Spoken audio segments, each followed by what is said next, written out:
Hi friends, আজকে recipe লাল তিলের বড়া।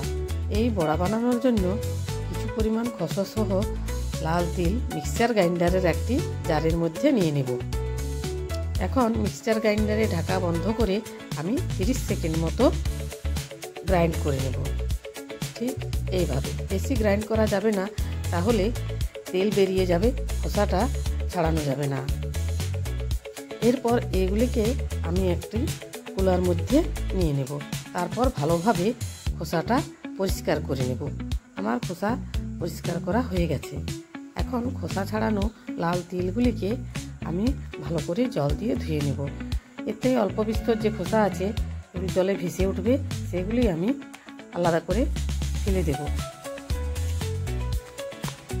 আবার জল দিয়ে ধুয়ে ভালোগুলো আমি একটা ছাঁকনির সাহায্যে একটা পাত্রে নিয়ে নেব।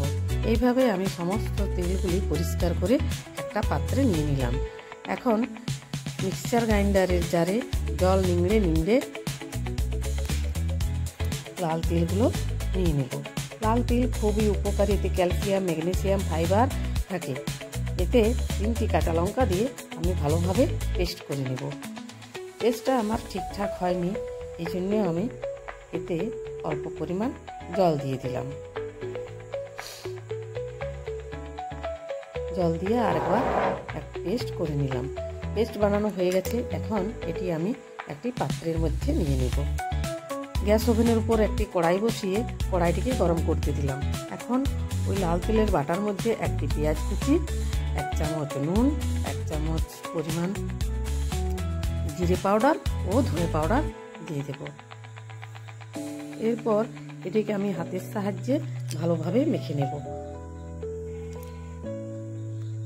কড়াইয়ে 2 চামচ মতো তেল দিয়ে দেব। তারপর তেলটাকে বেশ ভালোভাবে গরম করব। এটি রক্তচাপ নিয়ন্ত্রণ করে, রক্তে শর্করার পরিমাণ নিয়ন্ত্রণ করে, হাড়ের স্বাস্থ্য ভালো রাখে। তেল আমার ভালো মতো গরম হয়ে গেছে।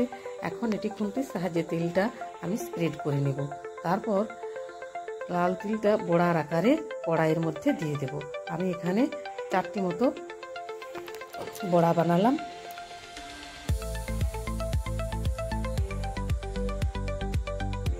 সিমে সিমে বড়াগুলো ভেজে নেব, নয়তো ভিতরটা কাঁচা থেকে যাবে। এরপর উল্টে পাল্টে এরকমভাবে আমি ভেজে নেব। এই লাল তিল ভাত দিয়ে খেতে বেশ ভালো লাগে। আপনারা বাড়িতে বানিয়ে ভাত দিয়ে খেতে পারেন। আমার এপিট ওপিট করে ভাজা হয়ে গেছে। এখন আমি এই তিলগুলোকে একটা প্লেটের মধ্যে তুলে নেব।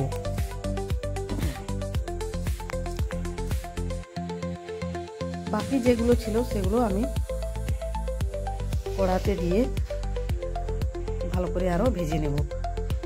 এই লাল তিল হজমে সাহায্য করে। আপনারা এটি গরম ভাতের সাথে গরম গরম খেতে পারেন। ভিডিওটি যদি ভালো লেগে থাকে তাহলে অবশ্যই সাবস্ক্রাইব করবেন। লাইক, কমেন্ট, শেয়ার করতে ভুলবেন না।